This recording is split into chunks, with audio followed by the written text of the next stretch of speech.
Hi అండి, welcome to Shilpa Mohan recipes. ఇంట్లో కూరగాయలు లేనప్పుడు ఏం కూర చేయాలని చాలా టెన్షన్ పడుతుంటాం కదండి.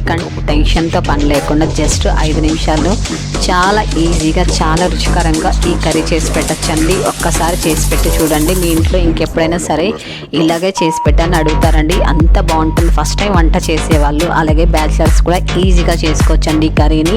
ఈ కర్రీ చేయడానికి మనకు టమాటా కూడా అవసరం లేదండి. అలాగే తప్పకుండా లైక్ చేయండి. చాలా మంచి రెసిపీ కాబట్టి అందరికి రీచ్ అవ్వాలి కాబట్టి తప్పకుండా లైక్ చేయండి.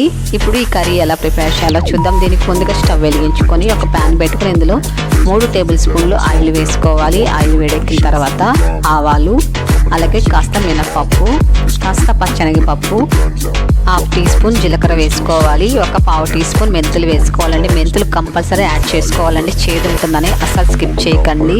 చేదు అస్సలు ఉండదండి. ఈ మెంతుల వల్లనే కర్రీకి మంచి టేస్ట్ వస్తుందండి.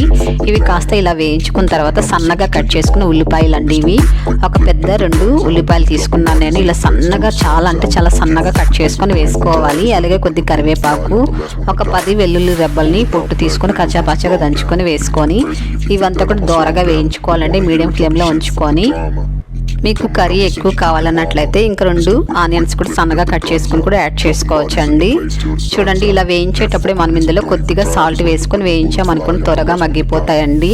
ఇవి ఎక్కువ కలర్ రాకూడదండి, జస్ట్ లైట్గా కలర్ వస్తే సరిపోతుంది. పచ్చి స్మెల్ పోయేంత వరకు వేయించుకుంటే సరిపోతుందండి ఆనియన్స్ని. చూడండి, ఇలా వేయించుకుంటే సరిపోతుందండి, మరి ఎక్కువ వేయించకూడదు. ఇప్పుడు ఇందులో మనము 1/2 టీ స్పూన్ పసుపు వేసుకోవాలి.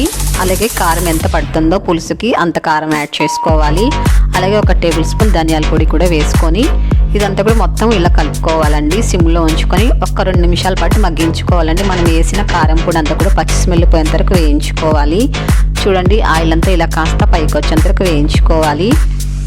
ఇప్పుడు ఇందులో చింతపండు రసం వేసుకోవాలండి. నేను ముందే చింతపండు నానబెట్టి ఉంచుకున్నానండి. చింతపండు బాగా నానిన తర్వాత తొక్కంతా తీసేసుకొని చింతపండు రసం ఇందులో వేసుకోవాలి.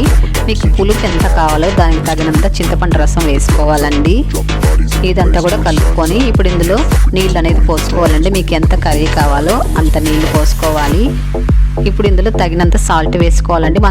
మనము ఆనియన్ వేయించేటప్పుడు సాల్ట్ వేసాం కాబట్టి చూసుకొని సాల్ట్ యాడ్ చేసుకోండి. ఇదంతా కలుపుకున్న తర్వాత మూత పెట్టుకొని మీడియం ఫ్లేమ్లో ఉంచుకొని ఒక 5 నిమిషాల పాటు ఉడికించుకోవాలండి.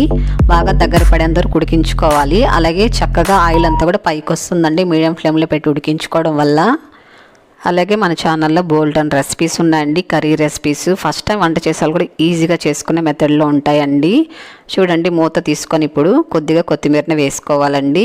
చూసారా, బాగా దగ్గరకు వచ్చేసింది. అలాగే ఆయిల్ అంతా కూడా చక్కగా పైకి వచ్చింది. చూసారా, ఇలా ఉడికించుకోవాలండి. మనం వేసిన చింతపండు రసం అంతా కూడా పచ్చి స్మెల్ పోయేంత వరకు, అలాగే ఇలా బాగా దగ్గరకు వచ్చేంత వరకు ఉడికించుకుంటే సరిపోతుందండి. ఇప్పుడు స్టవ్ ఆపేసుకుందాం. చూడండి ఎంత కలర్ఫుల్గా ఉందో, చాలా టేస్టీగా ఉంటుందండి. పుల్లగా కారంగా చాలా కమ్మగా ఉంటుంది. అన్నంలో వేసుకొని తింటుంటే ఎంత బాగుంటుందో తెలుసా. అలాగే ఇడ్లీ, దోశ, చపాతీ కూడా తీసుకోవచ్చండి, చాలా బాగుంటుంది. మీరు ఈరోజు చేసి పెడితే రేపటి వరకు నిల్వ ఉంచుకోవచ్చండి, అస్సలు పాడదు. ఫ్రిడ్జ్లో పెట్టుకుంటే ఒక 4-5 డేస్ కూడా నిల్వ ఉంచుకోవచ్చండి, అస్సలు పాడవదు.